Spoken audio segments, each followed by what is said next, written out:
Acho que esse primeiro slide é um dos slides que tem algumas informações importantes. Primeiro, nós estamos na nossa primeira turma desse curso de aspectos de psicometria no R. É um curso que eu sempre fui bastante refratário a começar. Como toda área que a gente atua, né, o perfeccionismo acaba por cristalizar, às vezes, alguns comportamentos, e é exatamente essa história por detrás desse curso. Por muito tempo pensei em dar esse curso, desistir, pensei novamente em desistir, mas eu acho que a empresa já está madura o suficiente para que a gente possa ter um primeiro curso em que aspectos de psicometria, principalmente utilizando o R, não é? Mas não somente, mas principalmente o R, possa ser lecionado para vocês nesse mecanismo online. Nós estamos na nossa aula número 1, que eu chamei de introdução, e é de fato uma big introdução sobre diversos temas, e eu quero me apresentar. Meu nome é Luiz Anunciação, minha formação é psicologia, eu sou psicólogo de formação, né? Apesar de atuar majoritariamente na área de estatística e quase sempre com docência em psicometria, pesquisa e estatística. Atualmente eu sou professor da UFRJ, lotado no departamento, aqui no Rio de Janeiro, né? Lotado no departamento de psicometria, e tenho uma relação na graduação, principalmente em matérias que são chamadas de quantitativas, como estatística, psicometria, a pesquisa quantitativa e assuntos relacionados a isso. Essa é uma aula que começa hoje, como eu falei ainda há pouquinho, e acaba somente depois de 8 aulas, sempre às quintas-feiras, sempre de 7 às 9. Se eventualmente for necessário alguma aula a mais, ela vai ser dada, sem problema nenhum, sem custo nenhum. Todos vocês são muito bem-vindos. Bom, vamos lá, vamos aos grandes temas, né, que fazem com que essa aula se inicie.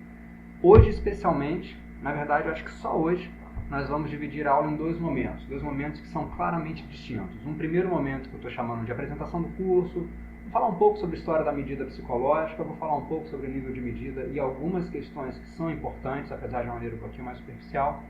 Depois, todos nós vamos tomar um café, vamos ao banheiro, vamos pegar um pouquinho de água, ajeitar um pouquinho a nossa posição na cadeira. Aí sim, eu vou abrir o R, e todos vocês são convidados também a abrirem um R, abrir lá uma base que a gente vai mandar daqui a pouquinho para vocês. Nós vamos navegar por uma grande revisão sobre conceitos estatísticos. Esse segundo momento da aula de hoje é um momento muito importante, pelo seguinte: da forma como eu penso, é muito pouco provável que a gente consiga um êxito em psicometria sem ter um entendimento de estatística e alguns aspectos relacionados à computação e matemática. Então, esse segundo momento da aula de hoje é que a gente possa rever alguns conceitos em relação à estatística.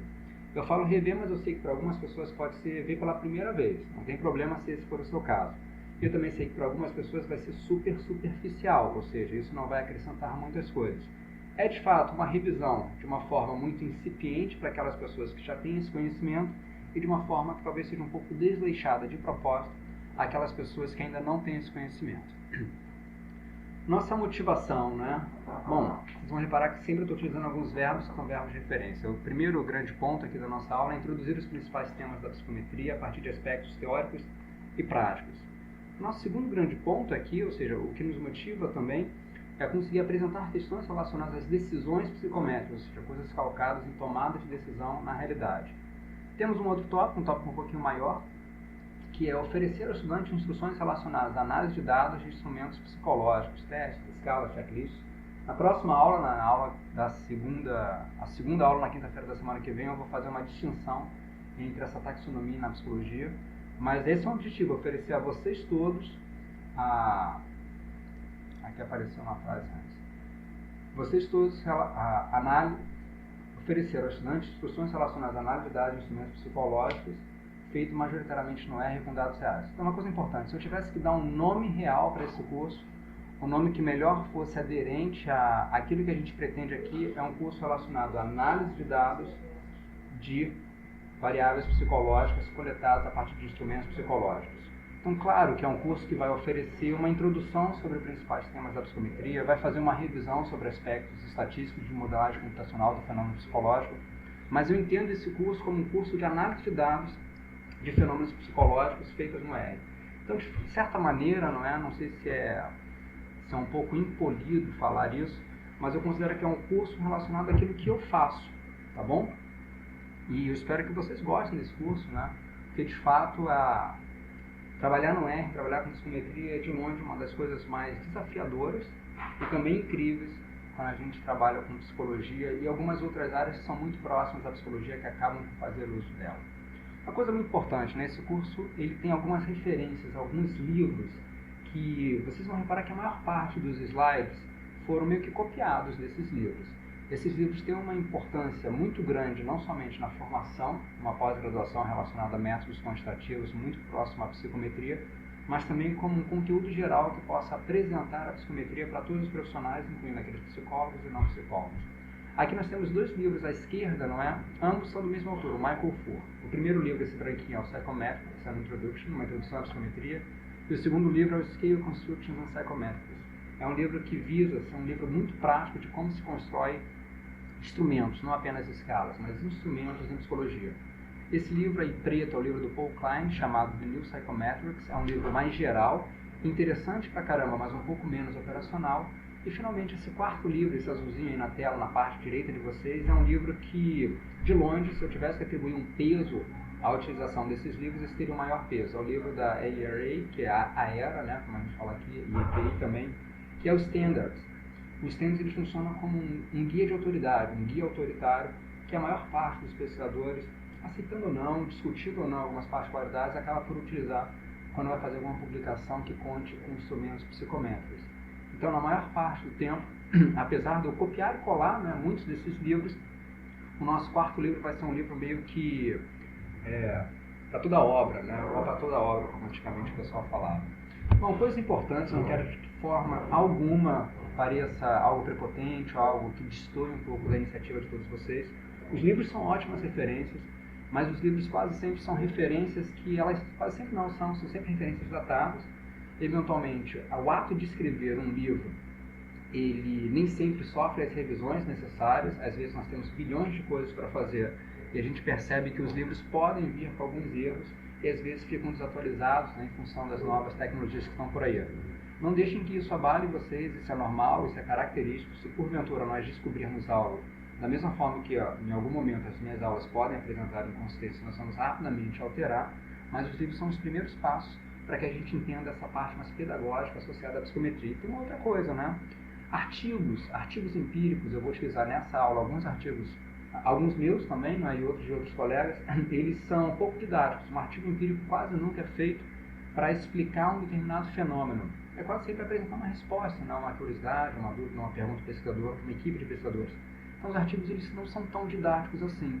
No entanto, eles refletem uma necessidade contextual. Por exemplo, tem uma pergunta específica, será que a idade impacta na memória? Como é que eu vou pesquisar isso? Os artigos vêm e oferecem para a gente algumas respostas, mesmo que provisórias ou parciais, sobre um determinado tema.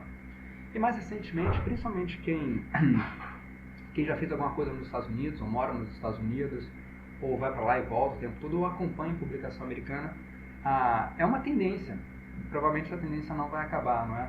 De muitos pesquisadores acadêmicos, principalmente os mais jovens, contarem com blogs, com RPubs, nós já vamos ver o que é isso, né? Contarem com mecanismos alternativos aos tradicionais, inclusive pré-print, de divulgar o conhecimento. Mas eventualmente vamos recorrer a isso. É claro que com muita cautela, porque às vezes os erros são muito grandes, né? Isso acontece com alguma frequência. Mas nós vamos sempre colocar como grande base do nosso conhecimento esses livros, ou alguns outros livros, para que a gente possa ter uma autonomia maior e navegar por outras fontes de informação. Bom, quero começar aí por não é bem uma foto, né, mas poderia ser dessa pessoa. Alguém sabe quem é a pessoa que está ilustrada aí nesse desenho? Alguém consegue? Não vale colar no Google, tá bom? Não vale consultar o celular. Alguém consegue identificar quem é essa pessoa? Vou dar para vocês um minuto aí para vocês pensarem, sem colar no Google. Bom, alguém já acertou aqui de primeira, o André. O André já acertou de primeira. Vou clicar aqui no mouse para aparecer o nome. Esse é o Galileu. Na verdade, até fui dar uma relida na história das invenções que ele fez para ver se todas batiam e acho que nada muda mais do que o passado, né? Não é bem assim que as coisas acontecem. Mas o Galileu é uma das pessoas que recebe crédito pela invenção de lunetas e telescópios no geral, além do termômetro e algumas outras coisas que a gente utiliza, utensílios, né, que hoje são super simples, que a gente vai na farmácia e compra. Ele é o pai, ou pelo menos o suposto pai, dessas invenções. Uma coisa muito importante, não é? Eu trago o Galileu aqui por ser uma aula de introdução também, numa aula que a gente vai percorrer algumas coisas históricas, porque o Galileu ele tem uma história interessante que ele pode refletir um pouquinho o pensamento da ciência como um todo, né? nós começamos, de certa maneira, muito distantes. A gente começou verificando a relação entre estrela, planetas, fenômenos que são tidos como naturais nas ciências, como um todo, são classificados assim até hoje, né? E cada vez mais, só que mais recentemente, nós começamos a buscar como o cérebro funciona, como as sinapses funcionam, como fenômenos psicológicos, inteligência, motivação, religiosidade funciona e pode ser medida. Então Galileu é uma figura interessante, ele mostra principalmente uma coisa importante, a utilização de instrumentos, essa busca quase que incansável por tentar encontrar padrões na natureza, padrões na natureza, mas também acaba por mostrar um pouco uma realidade. Nós meio que de trás para frente estamos evoluindo na ciência, eu acho que isso deixa uma lista, eu não vou ler essa lista toda, senão torna-se uma aula de leitura de slides, não é? Que é tudo aquilo que eu não quero. Eu vou ler uma parte dessa lista, mas por que eu trago essas pessoas e essas datas? Pelo seguinte, ainda porque eu falava que a psicologia é uma área, uma ciência que as pessoas dizem que ela é curta, com uma história muito longa. E quando a gente olha o passado, a gente percebe que ele muda muito. Então é muito difícil a gente conseguir organizar os eventos de uma maneira que não apenas faça sentido, mas que seja fiel à realidade. Uma das formas que eu considero como uma forma importante é justamente rolar os eventos a partir das suas datas.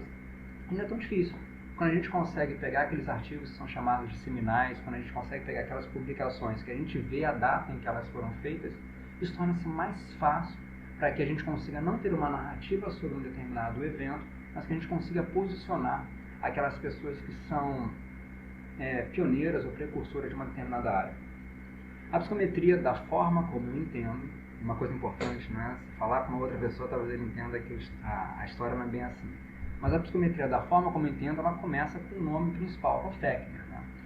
E tem até uma data, o Fechner veio no dia 22 de outubro de 1850, ele publica um artigo falando sobre a relação entre um determinado estímulo e a sensação psicológica, a sensação definida como consciência imediata daquele estímulo. Né? É uma coisa pioneira, porque não era tão frequente entender que fenômenos psicológicos poderiam ser, primeiro, estudados dessa forma e depois medidos. Então, quando Fechner faz essa publicação e dá-se um nome ali de Weber-Fechner, Fechner foi aluno do Weber, uma coisa interessante, né? Eles são, apesar de contemporâneos, antecedentes ao Wundt. Então, quando Fechner faz essa publicação, basicamente, da forma como entendo, aí nasce a psicologia e aí nasce uma área que ela é fundamental, apesar de não ser tão bradada por aí, que é a psicofísica. Então, Fechner é o nosso primeiro nome que a gente está chamando aqui na nossa sala. A psicometria, na verdade, quando a gente vai dar uma olhada nos apanhados históricos, como quase pintura rupestre, né, ela tem um nome de origem. Esse nome às vezes se espalha, até mesmo eu fiquei na dúvida se eu colocava o Cattell mesmo como grande fundador da psicometria ou o Galton. Até quando eu escrevi um artigo no ano retrasado, essa foi uma questão que um revisor até colocou para mim na época. Que justamente o Galton, ele é uma das pessoas que mais divulga técnicas em relação à aplicação da estatística a áreas sociais. Na verdade, ele e o Antoine Catelet. Uma coisa importante, né? O Cattell ele foi aluno do Wundt, então o Cattell ele foi doutorando do Wundt, então se nós fôssemos colocar uma curva hierárquica, o Cattell, ele é estudante dentro, e o Wundt está acima dele nesse caso. No entanto, ele recebeu muita influência do Galton, que é uma das pessoas que mais divulgou métodos estatísticos às ciências consideradas humanas, tanto para aspectos muito positivos quanto para aspectos que são amplamente deletérios. Né? Mas, de forma geral, o Cattell, em 1886, com a tese dele de doutorado, é uma coisa interessante que na tese dele de doutorado, um dos interesses que ele tinha em fazer a investigação, e não levou isso para frente, foi o que a gente chamou de fenômeno Struth, que é você apresentar uma palavra numa cor escrita uma outra cor, não é? Então a pessoa vê verde, vermelho. Ele tinha interesse em verificar como esse funcionamento acontecia. Então, Cattell, na nossa história aqui, ele é considerado o pai da psicometria, pelo menos uma das pessoas, que é difícil você eleger um pai, né, para essa área, mas uma das pessoas que mais, não apenas popularizou, mas ele, por exemplo, é o autor da ideia de teste psicológico, inclusive o termo utilizado por ele, né. Tem algumas contribuições que são tecnológicas que o Cattell fez, que nesse momento não vem ao caso, apenas são datas importantes, não é um mergulho profundo sobre esse tema. Em 1905, eu acho que é de longe uma das pessoas mais importantes, não apenas da psicologia, psicometria, como das ciências no geral, que é o Alfred Binet e o Théodore Simon. Eles foram convidados pelo governo francês um pouco antes a desenvolverem ali um teste que pudesse verificar a inteligência das crianças para finalidades que eram pedagógica, administrativas. Em 1905 foi quando essa primeira escala Binet-Simon foi parida, né, veio à luz. Uma coisa muito importante, a cada 100 anos se comemora, né? Então, por exemplo, em 2005 teve justamente o aniversário de 100 anos da escala Benesse-Simon. Certamente, espero, quer dizer, seria até bom, né, que a gente pudesse viver mais 100 anos e pudesse pegar os próximos 100 anos dessa descoberta para ver como é que a área vai estar, né? Se continuar nesse rumo, vamos ver o que acontece. Mas o Binet de longe é uma pessoa muito importante. Daqui a pouco eu vou falar porque eu estou marcando aqui alguns nomes. Mas, primeiro, Robert Yerkes e depois o Robert Woodruff. Engraçado que o segundo nome eu acho que não é Robert, mas depois eu vou dar uma brincada nisso. São pessoas muito importantes se nós colocarmos a data, logo para nós nos ancorarmos no tempo, é um momento de guerra, não é? Não exatamente guerra, em 1919 ele já tinha acabado a Primeira Guerra, mas eram coisas muito próximas à guerra, e nesse momento surgem os primeiros testes relacionados a uma aplicação mais pragmática a finalidades militares. Por exemplo, um dos primeiros testes utilizados para a seleção de militares é esse teste de raciocínio / inteligência, Army Alpha and Beta teste, e um primeiro teste, que nesse momento não seria chamado de teste, seria até inclusive um equívoco que chama escala de teste, mas que era interessante para verificar esse teste de personalidade, é justamente esse inventário Woodruff de personalidade de 1919. E aqui eu vou colocar mais uma marcação, só para que eu consiga agora colocar alguns fatores que são relacionados a essas marcações todas que eu fiz, essa marcação de 85, quando começo os standards, né? Que ainda há pouquinho eu falei do nosso quarto livro de referência. Por que eu coloquei essas marcações? Eu vou até colocar aqui o mouse na tela para que vocês possam acompanhar. Primeiro, nesse primeiro momento aqui, né? Nesse primeiro não é uma boa frase, né? Mas nesse primeiro momento com o Fechner, a gente percebe uma implicação metodológica / quantitativa / analítica em relação à psicometria, ou seja, é inegável que existe uma grande associação entre aspectos de pesquisas feitas em psicometria e outras áreas, como psicofísica, estatística, modelagem quantitativa de fenômenos psicológicos, isso é inegável. Inclusive eu não coloquei aqui algumas outras pessoas ligadas a ele. No entanto, é inegável que ao trabalhar com psicometria, desde a origem, nós trabalhamos com modelagem matemática. Uma segunda pessoa que eu coloco aqui como super importante, de fato, o Cattell. A ideia de teste psicológico vem do Cattell, a ideia de você colocar fatores específicos, não esse termo fator, mas você colocar abordagens um pouco distintas, teoricamente um pouco distintas, e você começar a se preocupar por diferenças individuais, é Cattell. E depois nós temos uma proximidade muito grande da psicometria com a educação. Alfred Binet e Theodore Simons foram convocados justamente pelo que seria o Ministério Francês de Educação para desenvolver um teste psicológico que pudesse acessar aspectos de inteligência. Então, uma primeira proximidade da psicometria muito grande, muito pragmática é a educação. Uma segunda proximidade muito grande que a psicometria tem com áreas sociais e justamente áreas militares. E se nós fôssemos continuar um pouquinho essa história, nós vamos ver área relacionada à justiça, área relacionada ao trânsito, assim sucessivamente. Mas uma coisa muito importante, todos nós, em algum momento, a gente tem uma necessidade de sistematizar o conhecimento, ou pelo menos organizar o conhecimento de uma maneira que faça sentido. E, bom, o Thurston foi uma pessoa que tentou fazer isso um pouquinho mais de tempo. Ele é o fundador da Psychometric Association, né? Psychometric Society, se não me engano. Mas em 1985 a gente tem o nosso grande manual, né? O manual Standards, que dá as referências, dá os padrões, para que a gente possa entender um pouquinho como organizar esse conteúdo. Mas da forma como eu penso, talvez a maior revolução em psicometria seja o que está expresso aí nessa figura. Alguém sabe que figura é essa? Alguém consegue me falar que figura é essa quando a gente olha? Atenção, não vale copiar no Google. Que figura é essa que nós estamos vendo aqui na tela? Alguém fala um CD. Não é um CD. Nem parece um CD, muito. Não é um CD. Vamos ver se a gente tem mais respostas aqui.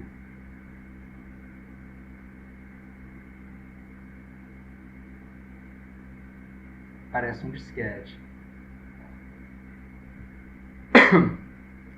O Eduardo chegou quase lá. No vinil. Na verdade, da forma como eu penso, eu vou dar um próximo slide que eu acho que vai ficar claro.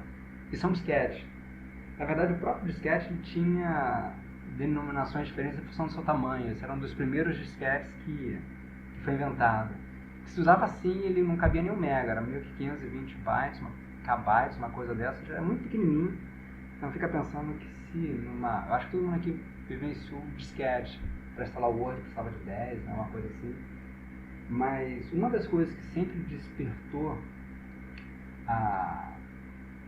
não sei se a impaciência, ou pelo menos a persistência dos pensadores, foi justamente a falta computacional. Imagina o que era fazer uma decomposição de uma matriz na mão, era uma coisa meio que impossível, né?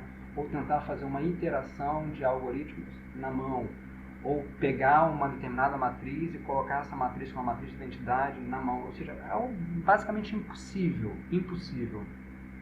Então uma das grandes invenções que a psicometria, um dos grandes precursores e que serve como uma catapulta, né, proporciona, é o desenvolvimento de computadores. Os computadores cada vez mais eles conseguem, primeiro, o computador não erra, basicamente nunca, a não ser que o algoritmo seja feito errado e tudo mais, mas o computador não erra, o computador não se cansa, o computador cada vez mais tem um poder computacional que ele consegue fazer iterações por candidatos, por exemplo, de uma máxima verossimilhança, assim de uma maneira quase que infinita, sem descansar, sem errar.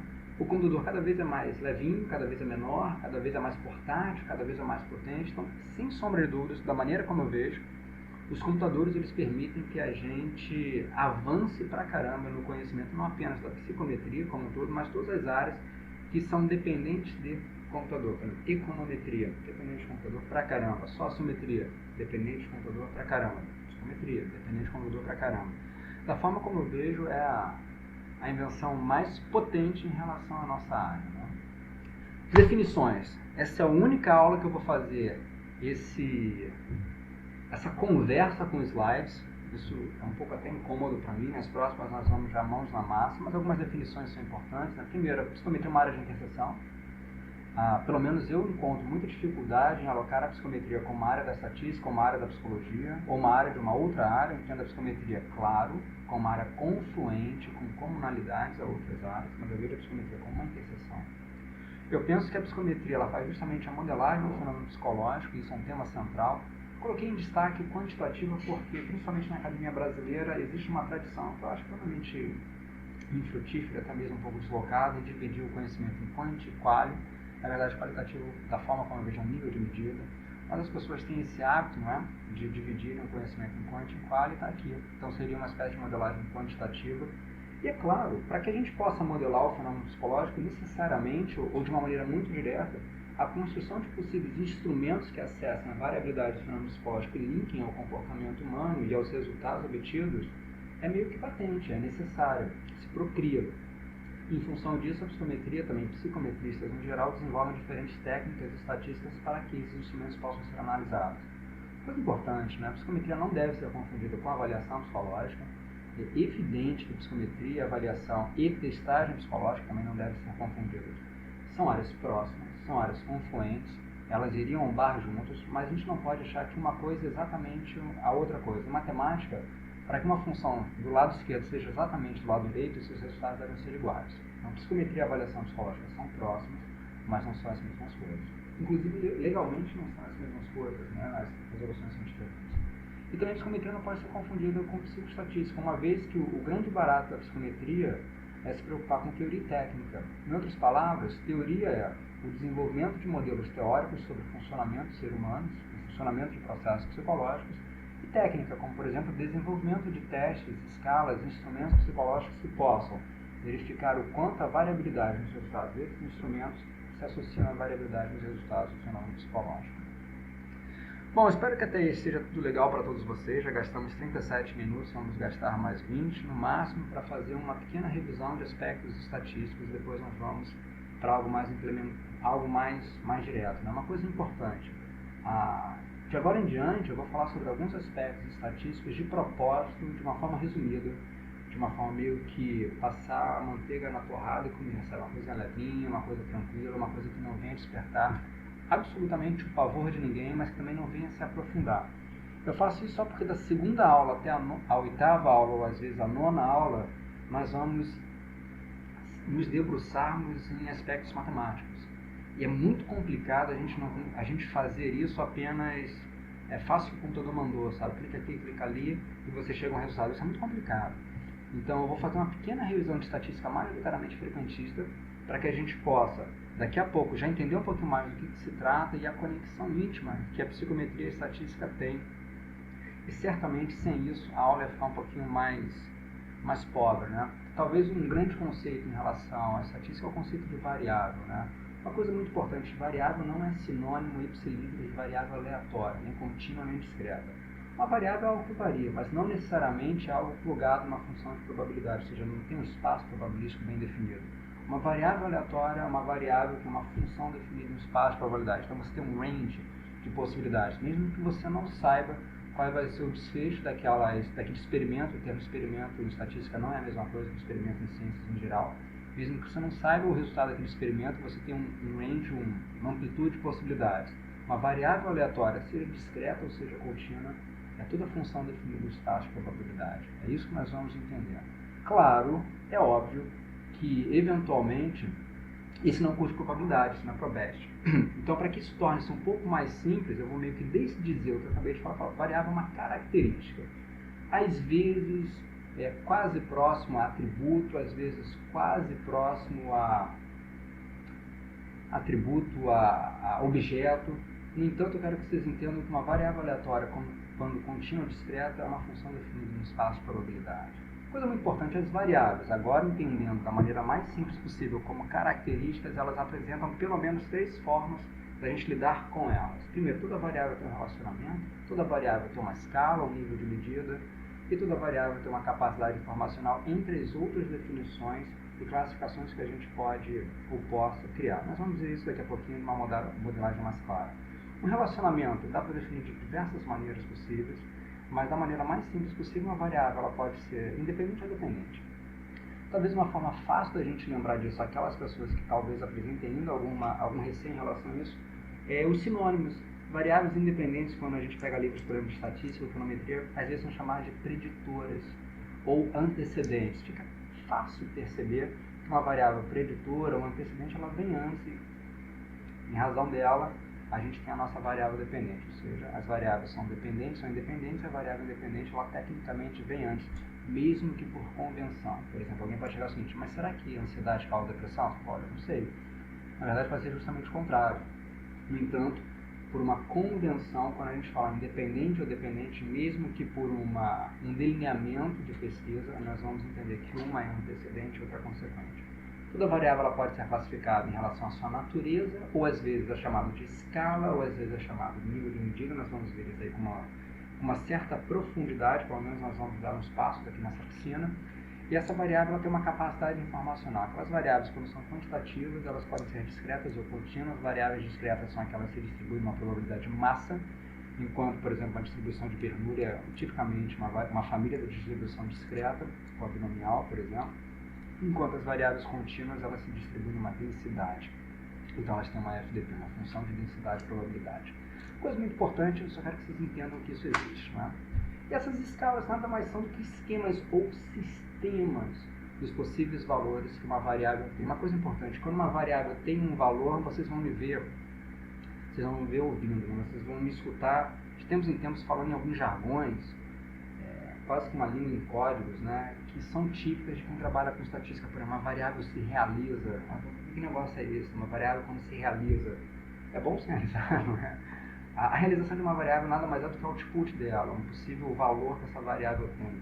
Então, nada além disso. Uma variável se realizar, nada é além disso. Uma variável é consistente, aí vocês vão entender quando eu falar consistente, que não é a mesma coisa que não viável. Uma variável é robusta, resistente. Esses jargões, de tempos em tempos, eu vou acabar falando, e se em algum momento eles apresentarem para você alguma eventual dúvida, você para na mesma hora, tá bom? Bom, uma coisa importante, teoria da medida, não é uma coisa assim, simples não, mas pelo menos uma coisa superficial para que a gente entenda, né? A ideia por detrás de mensuração, de acordo com uma das pessoas que primeiro inicia isso, não é o Stevens, é uma curiosidade, né? A definição de mensuração, principalmente de psicologia, não foi feita pelo Stevens. O Stevens ele sistematizou, nada mais é, segundo Donald Campbell, a alocação de números a sistemas de acordo com algumas regras científicas. Então, de fato, quando a gente pensa em relação à mensuração nesse primeiro momento, é atribuir números a eventos, números a magnitudes de objetos, números a possíveis variáveis.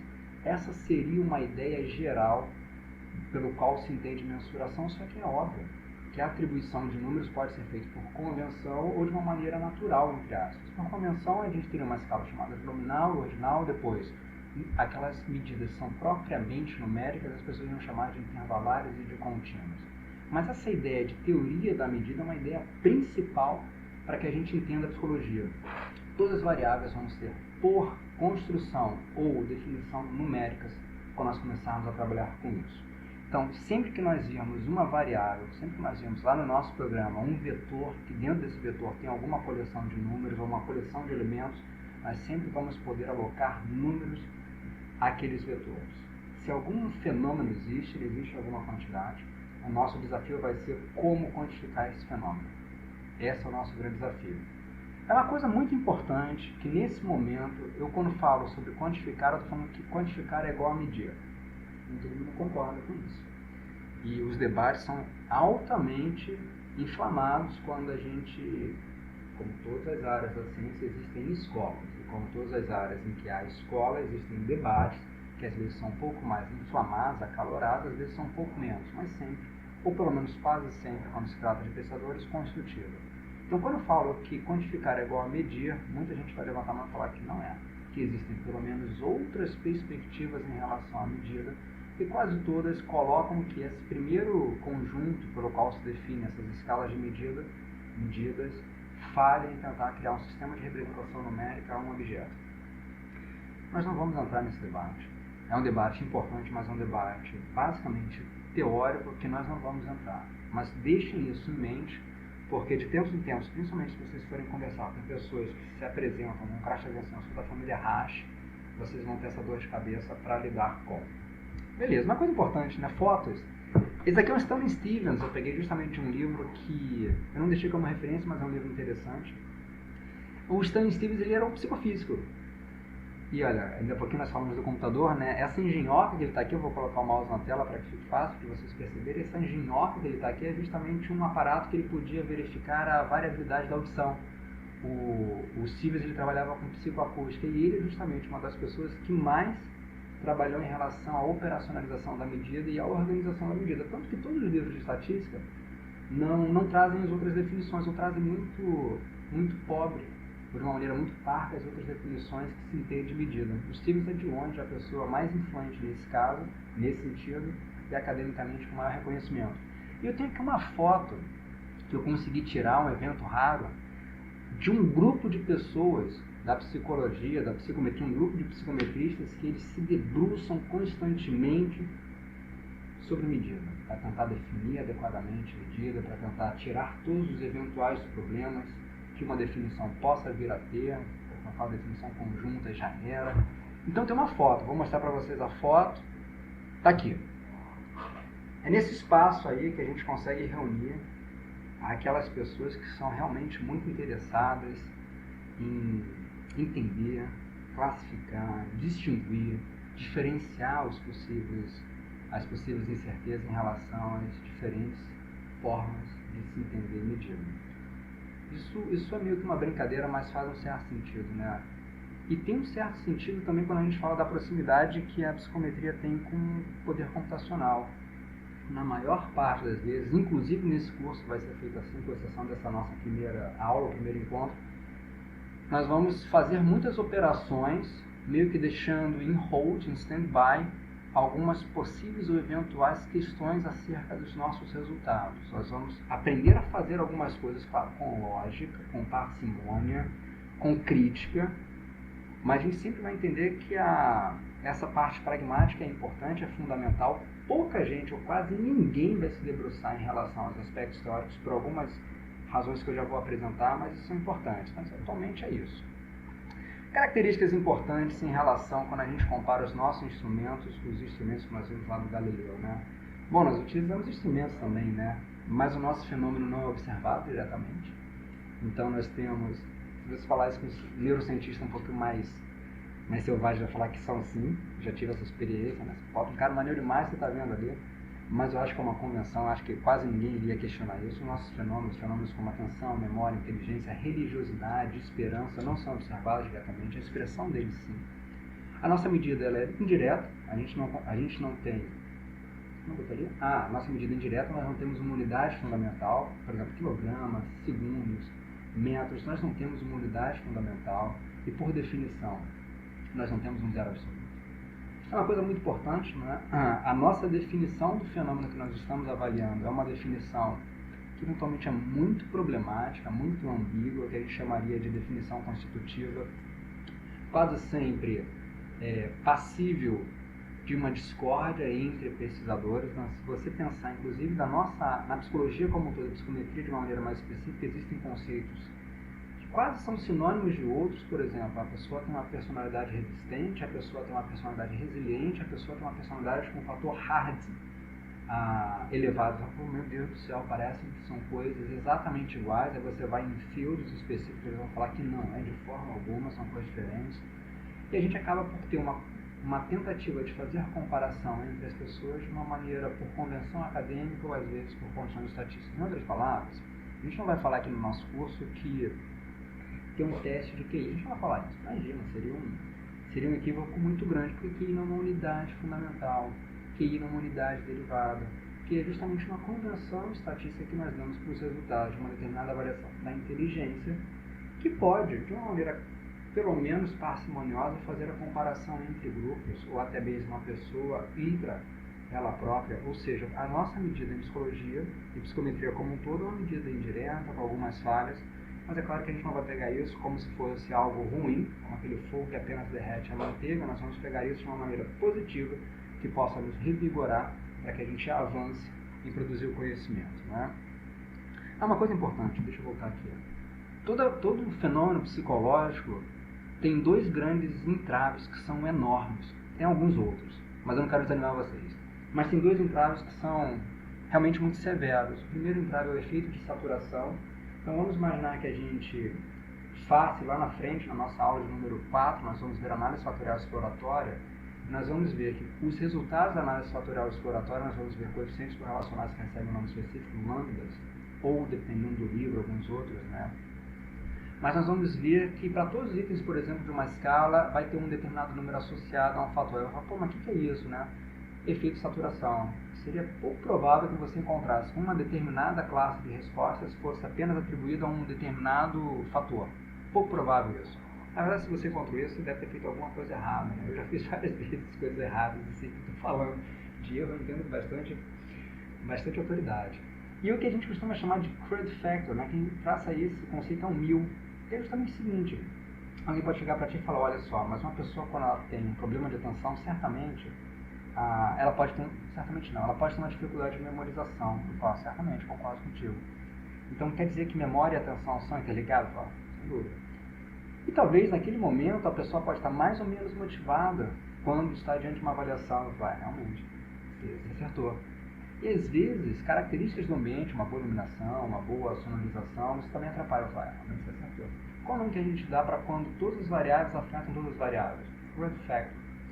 Não é tão fácil, e aí não vai adiantar eu colocar isso numa derivada, não é tão fácil separar as variáveis. É possível, mas a gente chama isso de efeito de crud factor effect, que é justamente um efeito em que no máximo do máximo, tudo está altamente associado, que a separação é um pouco difícil. Bom, beleza. Então, a estatística tem duas grandes áreas.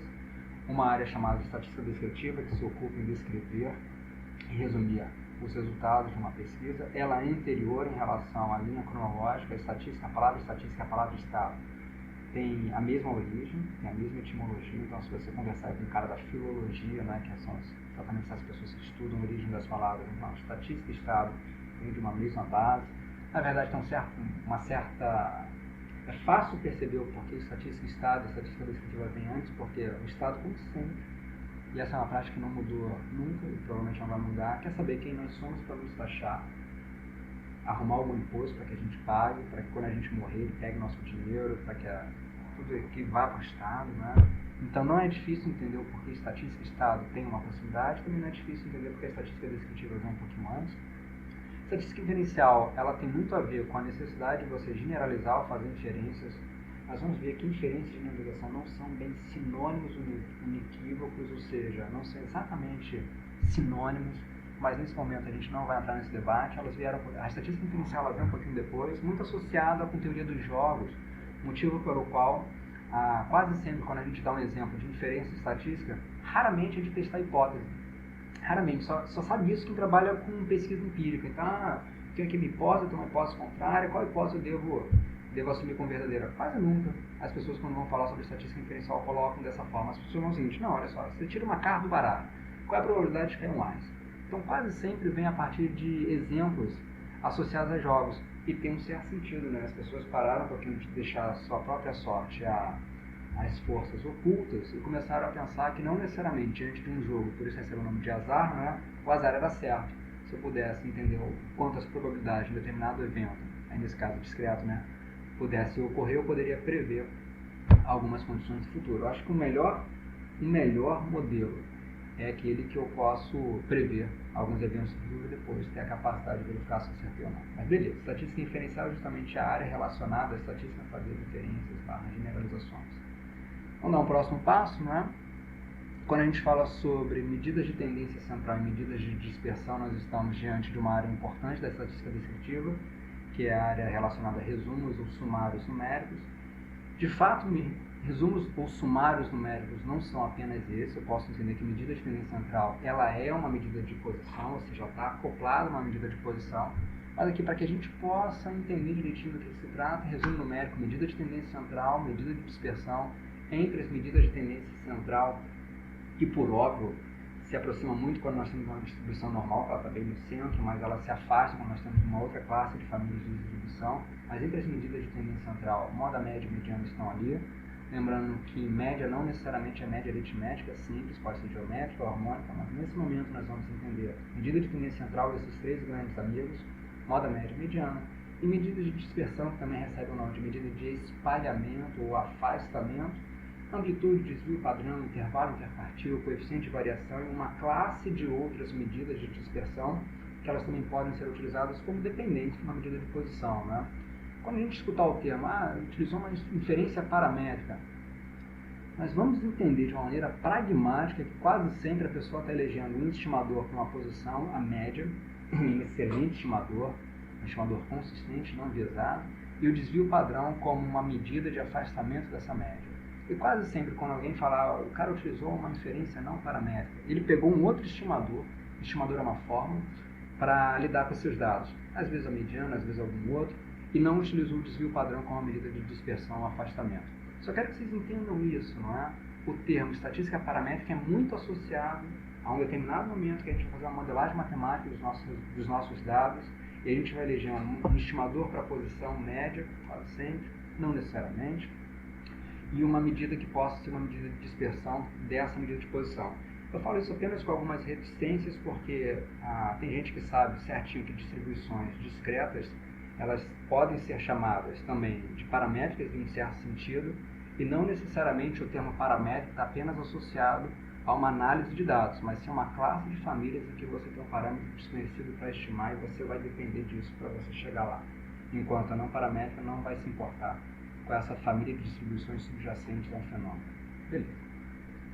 Vou aqui fazer uma pergunta muito importante porque um ponto fundamental de toda a estatística é o ponto relacionado a modelos. A gente não faz uma pesquisa apenas da realidade. Na verdade, seria ótimo que a gente tivesse capacidade bastante no tempo. Nós criamos um modelo, a melhor capacidade de um modelo é que ele possa mimetizar a realidade e que aquilo que eu descobri nos modelos eu consiga prever na realidade no tempo à frente. Se eu não tiver um modelo, eu não consigo fazer uma inferência, eu não consigo fazer uma previsão. Ou seja, psicometristas, estatísticos, cientistas no geral, tem uma grande tarefa em construir modelos que possam se adequar à realidade. Evidentemente, existem áreas que são muito mais consistentes, em termo amplo, em relação aos seus modelos, em que as chances desses modelos, que lembram, fazem uma previsão de um evento ainda desconhecido com base no dado passado. A chance desse modelo errar é muito baixa. Por exemplo, sei que vocês vão fazer em 2020, 2022, mas essa daqui é justamente uma lista dos próximos eclipses que vem por aí. Seria muito pouco provável que uma previsão como essa errasse. Talvez uma coisa ou outra relacionada aos segundos possa ser um pouco distinta, mas seria muito pouco provável que uma previsão como essa errasse. Ou seja, existe uma classe de ciências que inclusive recebe, quase que o radical de ciências naturais, ciências da vida, ciências da terra, algo que o valha. É muito pouco provável que esses modelos apresentem erros. Não estou falando que não apresentam, mas é muito pouco provável que esses erros atrapalhem um pouco os modelos preditivos. E na nossa área? Prever, por exemplo, inteligência, competência socioemocional, prever aspectos atencionais, preconceito, racismo, motivação para o trabalho, locus de causalidade. Na nossa área as coisas são meio diferentes. Durante meu doutorado, na época, meu orientador ele falava que na nossa área nós estamos desenvolvendo modelos como aquele cara que está tocando piano com um martelo nas mãos e faz lá o som. É difícil reconhecer. Ele está tentando tocar, mas é difícil reconhecer. Ou como aqui nessa figura, né, a gente está com um piano do alto de um prédio, do alto de uma série de escadas, degraus, né? E a gente, com o ruído que ele está fazendo, a gente tenta identificar qual sinfonia está por detrás. Nada fácil. Mas isso não pode servir como um ponto de tristeza, tem que servir como um ponto de humildade para saber que os nossos modelos têm muitos erros, mas eles são úteis de alguma certa maneira, né? E um passo importante é justamente... Bom, até um tempo atrás, não era tão difícil você pegar um livro de psicologia, por exemplo, psicometria, sei lá, e você, com base nesse livro, você simplesmente ilustrar uma determinada área, um determinado evento e falar, olha, esse fato aqui ocorreu. Uma coisa que a gente jamais vai falar aqui durante esse curso é, isso aqui é um fato. A gente fala, tem evidências favoráveis a essa hipótese, as probabilidades são maiores a essa hipótese, por aí vai. A gente vai aqui dá um fato, isso aqui é uma verdade. A gente vai jogar fora essas duas palavras. Isso é uma verdade. Nós não vamos falar isso. De forma alguma, a gente vai falar assim, eu tenho certeza, a gente não vai falar isso. Mas esse é um artigo de 2015. Repare que nós estamos vendo aqui um gráfico de dispersão, né, um scatter plot, que nós temos duas bolinhas, algumas bolinhas com cores diferentes. Nós temos as bolinhas azuis e as bolinhas vermelhas. Psicólogos, no geral, numa iniciativa que ela é particularmente muito interessante, eu sou altamente filiado a esse tipo de iniciativa, apesar de entender que às vezes as pessoas perdem um pouquinho a postura quando lidam com isso, eles tiveram interesse de tentar replicar fenômenos, experimentos psicológicos que haviam sido feitos há um tempo outrora e verificar, a partir de uma nova metodologia que preservasse as condições originais e tentassem até mesmo melhorar, aumentar o tamanho amostral, aumentar o poder do teste, verificar se aqueles resultados anteriormente descritos e alcançados, eles eram encontrados. O que a gente está vendo que não, né? O que a gente está vendo que não. Que, na verdade, uma parte considerável dos resultados não foi alcançada, e uma parte considerável dos resultados que eram chamados de significantes, depois nós vamos entender o que é isso, pelo menos acho que você já sabe, mas nós vamos revisitar um pouco o que é isso, tornaram-se não significantes. Um ponto importante da estatística frequentista para tomada de decisão é uma coisa muito criada, que é o p-valor. O p-valor, quando menor a um determinado critério, quase sempre esse critério, por convenção, é 0,05, 5%, o pesquisador fala, é significativo. Quase sempre. Então, se esse valor de P for menor do que um determinado valor, um threshold, um limiar, que a gente vai chamar de nível de significância, apresentar para uma letrinha grega alfa, esse resultado vai ser significativo para falar, olha só, então, tomara que fale isso, né? A probabilidade de encontrar essa estatística de teste, ou uma estatística ainda mais extrema, assumindo que a hipótese verdadeira é essa, que é o valor, 0,000991. Nossa, é muito pouquinho. Deve estar acontecendo alguma coisa no meio. O P, reparem só, esse gráfico é um gráfico curioso, né? O P-valor das pesquisas originais, claro, estão todos achatados embaixo desse threshold, desse limiar, dessa linha pontilhada. Por oposição, quando tentou-se replicar essas pesquisas, o valor de P agora se distribuiu de uma forma bem diferente. Então a gente está vendo que os modelos em psicologia, eles não são muito bons. E como todos os modelos, né, eles são aproximações. Eles estão todos errados. E alguns são úteis. A gente vai deixar isso na nossa mente o tempo inteiro. Esse é ele morreu agora, em 2013, o George Box. Ele é uma das pessoas mais importantes em relação a controle de qualidade e também transformações em estatística. A transformação Box-Cox é justamente uma iniciativa dele e de outras pessoas, claro, ninguém faz nada sozinho, quando a gente tem dados que eventualmente se dispersam daquilo que a gente gostaria para os nossos pressupostos, nossos modelos.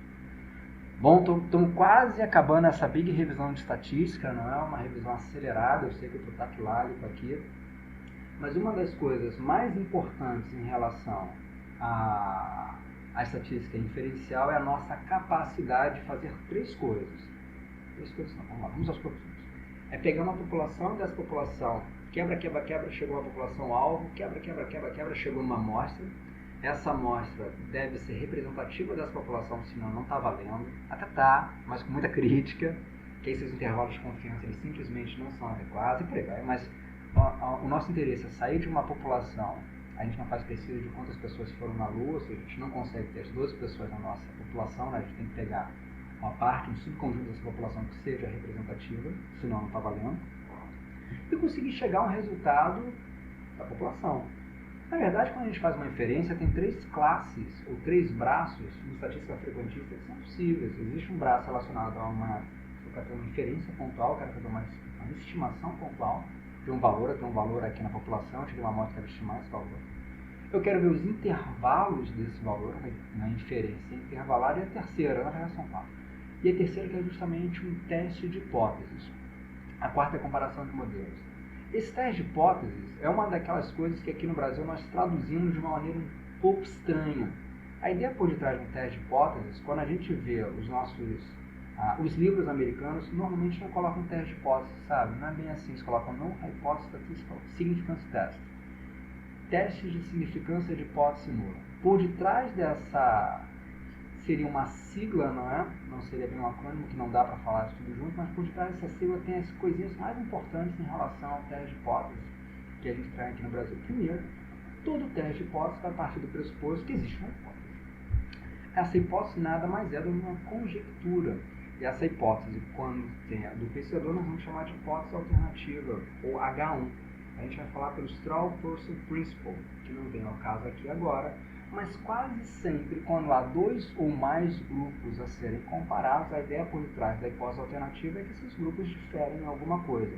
A gente não sabe bem quanto, por isso a gente costuma eleger 0 como hipótese nula.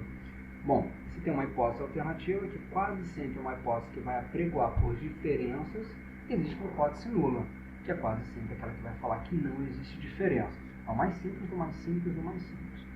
Esse nível de significância, uma vez que a gente tem certeza que não tem certeza, o nível de significância ele pode ser refletido no erro que nós estamos dispostos a pagar para rejeitar a hipótese nula quando ela de fato é verdadeira e não deveria ter sido rejeitada. Uma coisa muito importante, a estatística frequentista como um todo, ela também tem seus dizeres epistemológicos. Para a estatística frequentista, se você conversar com um cara da estatística frequentista, ele vai falar que o mundo é aleatório, tudo é aleatório, todos os dados que você coletar vêm de um mundo aleatório, portanto, você tem uma grande probabilidade de encontrar eventos aleatórios por aí.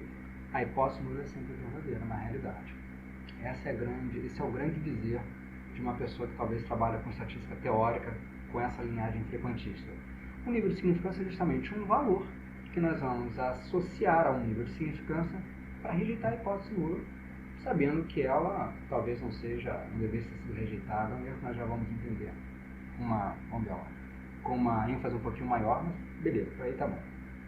O p-valor é uma das piores formas de tomar decisão, mas é a forma mais frequentemente utilizada em estatística. O p-valor é visto como a probabilidade de encontrar uma estatística de teste tão extrema, ou ainda mais extrema, caso a hipótese não seja verdadeira, assumindo que a hipótese não é verdadeira. Ou seja, o meu p-valor é uma probabilidade condicional. É o meu valor da estatística de teste dado a hipótese não é verdadeira. Meu p-valor não fala sobre teoria, meu p-valor não fala sobre comparação nesse momento entre hipóteses, meu p-valor não fala sobre aceitar ou rejeitar uma hipótese. O p-valor fala qual é a probabilidade que eu tenho de encontrar uma coleção de dados que os resultados foram tão extremos, assumindo que a hipótese não é verdadeira. De certa forma, o meu p-valor nem fala da hipótese nula. Então, de certa maneira, de uma maneira muito clara, quando eu falar sobre p-valor, vocês vão entender que eu vou ter um critério aqui, um critério de decisão. Deixa eu só voltar aqui no slide. Não, botei em cima. Um critério de decisão. Se esse p-valor for menor do que um determinado nível de significância, nós vamos rejeitar a hipótese nula. Rejeitar a hipótese nula, atenção, não significa aceitar a hipótese alternativa. E se o p-valor for maior ou igual a um determinado nível de significância, nós vamos falhar em rejeitar a hipótese nula. Uma coisa muito importante, falhar em rejeitar a hipótese nula não significa aceitar a hipótese nula. Eu aceito H0. A gente jamais vai falar isso. Não que seja banido da ciência quem fala isso. Imagina, eu já tive bilhões de aulas com pessoas que são incríveis e falam isso o tempo todo. Mas a gente tem que entender que nós estamos num espaço de probabilidade e que H0 nem sempre é zero. Uma coisa super importante. E que talvez uma das coisas mais importantes que a gente quer saber é justamente como eu consigo comparar entre modelos e como eu consigo responder a perguntas teóricas, que a estatística frequentista não vai se ocupar disso. Bom, tem essa imagem aqui que eu acho que é uma imagem muito ilustrativa. Depois, quando eu mandar esse slide para vocês, essa imagem está plugada ali, né? Que é justamente a diferença entre teoria de probabilidade e inferência estatística quando a gente pensa em teste de significância de hipótese nula. Bom, está aqui. Agora, uma coisa importante, uma tabela relacionada aos possíveis erros das nossas tomadas de decisão. Bom, nós sempre vamos começar olhando essa tabela e entendendo a convenção por detrás. Não sempre, mas frequentemente a gente vai colocar a inferência estatística nas linhas, que a gente pode rejeitar ou falhar em rejeitar a hipótese nula. E frequentemente, quando nós fizermos assim, os aspectos relacionados à realidade, que às vezes também são tidos como condições clínicas, dependendo da área, vão para as colunas. Na realidade, ou a hipótese nula pode ser verdadeira ou falsa. Na inferência, nós podemos rejeitar ou falhar em rejeitar a hipótese nula nesse mundo aqui binário. Se a hipótese nula é verdadeira, então eu vou colocar aqui, opa, desculpa, vou voltar, vou colocar o mouse aqui. Se a hipótese nula é verdadeira, o que nós temos é ruído, ou seja, não tem sinal. E se a hipótese nula é falsa, o que nós temos é, tecnicamente, ruído mais sinal. Mas na realidade, nós vamos ter uma hipótese nula verdadeira, só ruído, ou uma hipótese nula falsa, ruído mais sinal. E nós vamos poder tomar algumas decisões. Eu posso rejeitar a hipótese nula e falar, opa, estou encontrando sinal, eu sempre vou ter um resultado chamado de positivo. E em epidemiologia talvez torne-se mais claro. Ou posso falhar na rejeição da hipótese nula, lembrando, falhar na rejeição não significa aceitar. Eu só vou ter ruído, eu vou ter um resultado negativo. Ok, vamos tentar entender algumas condições particulares, né? Primeiro, quando a hipótese nula ela é falsa e a gente rejeita a hipótese nula, existe um sinal. Eu estou falando, olha, eu vou rejeitar a hipótese nula, ela é falsa, eu estou rejeitando, eu acertei. É tudo que eu quero fazer, né? Normalmente, quando a gente vai fazer uma pesquisa, é raro uma pesquisa que eu tenha como ideia que na realidade não haja um determinado sinal. E se a gente fosse entrar um pouquinho mais nessa discussão em relação à classificação da estatística frequentista, a hipótese nula é sempre falsa. Mas se a hipótese nula é falsa e eu consigo rejeitar essa hipótese nula, é tudo que eu quero, é um acerto, é um verdadeiro positivo. Agora, eventualmente, a hipótese nula é falsa, e eu vou falar em rejeitar a hipótese nula. Existe um evento, existe um sinal, existe ali um indicativo de alguma coisa, mas eu não rejeitei. Isso é um erro. Esse erro é chamado de erro do tipo 2 ou falso negativo. Que nesse momento só faz sentido você relembrar desse assunto, tá bom? E se esse assunto estiver sendo muito difícil, no fim eu vou dar um tutorial para vocês que isso está mais bem descrito passo a passo. Ok, beleza. Agora a hipótese nula pode ser verdadeira. O que tem é apenas ruído. Não tem nada além de ruído. A hipótese nula é verdadeira. Se eu falhar em rejeitar a hipótese nula, é tudo que eu quero. A hipótese nula é verdadeira. Eu não rejeitei a hipótese nula. Isso a gente vai chamar de verdadeiro negativo, um intervalo de confiança. E eventualmente eu posso errar também, né? A hipótese nula pode ser verdadeira, isso é um erro detestável. Não que seja pior do que o erro do tipo 2, mas o erro do tipo 1 é justamente quando a hipótese nula é verdadeira, ou seja, só tem ruído, eu vou lá na inferência de teste e rejeito essa hipótese nula, assumindo as condições contrárias. Como a gente pode perceber em relação a essa tabela, não é? Essa tabela é uma tabela geral de um mundo binário, em que a gente tem, na realidade, a hipótese nula e a hipótese alternativa, na inferência, a rejeição, a falhar em rejeição, e quase sempre, quando a gente pega um livro de estatística, o erro do tipo 1 é justamente o erro chamado também de falso positivo em epidemiologia, e ele é apresentado por uma sigla, o alfa, o nível de significância. É quanto está disposto a cometer desse erro, que é rejeitar a hipótese nula, quando ela não deveria ter sido rejeitada. E tem um erro do tipo 2, que a gente apresenta quase nada de muito criativo, né? Beta, que é justamente falso negativo. A hipótese nula é falsa, deveria ter rejeitado, mas eu não tive poder para fazer isso. Vamos tentar entender isso de uma maneira gráfica, para que isso torne-se bastante claro, né? Da mesma maneira que eu posso apresentar via tabulação, ou seja, tem uma tabela ali, eu posso apresentar via gráfico. Talvez a apresentação via gráfica torne-se algo um pouco mais fácil. Aqui eu tenho duas distribuições normais. Nessa do lado esquerdo, a hipótese nula é verdadeira, ou seja, só tem ruído. Nessa ao lado direito, em verde, a hipótese nula é falsa, só tem ruído mais sinal. E nós temos lá na parte superior direita essa mesma tabelinha que ainda há pouquinho nós vimos. Vamos dar uma olhada como funciona um pouco a cabeça do cara que trabalha com estatística frequentista o tempo inteiro. Existe um ponto de decisão, um critério. E repare que esse critério, todos os resultados superiores a esse critério vão ser chamados de resultados positivos. E todos os resultados anteriores, ou seja, à esquerda desse critério, resultados negativos. Olha o que acontece aqui com esse critério. Se eu colocar o critério exatamente nesse ponto, eu vou ter uma região, que eu coloquei aqui de azul escura, não é? Que é uma região que está errada. Se a gente olhar com atenção, essa região aqui, vou colocar o mouse aqui em cima, é uma região incorreta, não é? Porque aqui a hipótese nula é verdadeira, só que ela está direito no meu critério. O que aconteceu? Eu rejeitei. Repara que isso é o meu erro do tipo 1. Esse é o meu falso positivo. Essa região não deveria ter sido rejeitada, mas eu rejeitei. Erro do tipo 1, falso positivo. E também acontece o contrário. Agora eu coloquei em verde escuro esse lado aqui à esquerda. Repare que esse verde escuro é de propósito, ele vem justamente dessa distribuição normal à direita da H0, onde a H0 é falsa. Repara que, pelo meu critério, eu também errei. Essa região é justamente um falso negativo. Eu deveria ter sido capaz de rejeitar, mas eu não pude, é um falso negativo. Talvez eu não tenha tido poder para isso. Vamos entender o seguinte, eu vou permanecer dessa maneira, eu vou permanecer desta forma, eu só vou mudar algumas condições em relação a esse meu critério. Então aqui nesse próximo slide eu continuo exatamente com as duas distribuições, a esquerda em azul, a hipótese nula verdadeira, só tem ruído. Em verde aqui à direita, a hipótese nula falsa, ruído mais sinal. E agora eu tenho um critério um pouco mais à esquerda, tudo que um pensador quer fazer, né? Ter a capacidade de rejeitar a hipótese nula. Novamente, ao lado direito do critério eu vou rejeitar, do lado esquerdo do critério eu vou fazer um rejeitado, do lado direito do critério são resultados positivos, do lado esquerdo são resultados negativos. Novamente, na parte superior à direita nós temos a nossa tabelinha de tomada de decisão para que a gente possa acompanhar. E novamente nós temos algumas condições, repara só. Bom, a região em verde escura diminuiu pra caramba. Então, consequentemente, no erro do tipo 2, ele diminuiu. Mas olha a consequência de ter mexido nesse critério para o lado esquerdo, não é? A minha região em azul escuro aumentou e aumentou muito. Agora, o meu falso positivo, o meu erro do tipo 1, aumentou demais. Esse é um critério que quase sempre nós vamos chamar de critério leniente, critério liberal, ou às vezes critério sensível. Por esse critério, é como se eu só tivesse resultados positivos.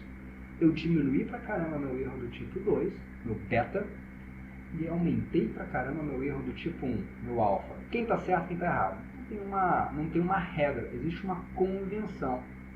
Mas a intensidade, o dano que esses erros geram vai depender de contexto para contexto. Mas nós já vimos que mexer para o lado esquerdo desse critério não é um bom sinal, porque apesar de eu conseguir reduzir meu tipo 2, eu amplio meu tipo 1. Vamos fazer ao contrário. Vamos pegar essas mesmas distribuições e vamos colocar agora a barra um pouco mais à direita. Ou seja, nós mexemos à direita o nosso critério. Novamente, se tiver à direita do critério são resultados positivos, se tiver à esquerda são resultados negativos. E agora nós temos uma big região, uma região pequenininha aqui em azul escura. Repara que agora é tudo que eu quero, se nós formos parar para pensar nas orientações de livros. Né? Eu reduzi o máximo possível, quase o máximo, né? Meu erro do tipo 1. Eu diminuí meus falsos positivos, colocando meu critério mais à direita.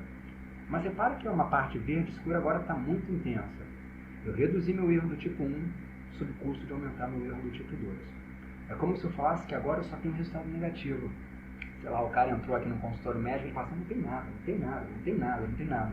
Todos os resultados são negativos. Apesar de ter diminuído muito meu erro do tipo 1, eu aumentei muito meu erro do tipo 2.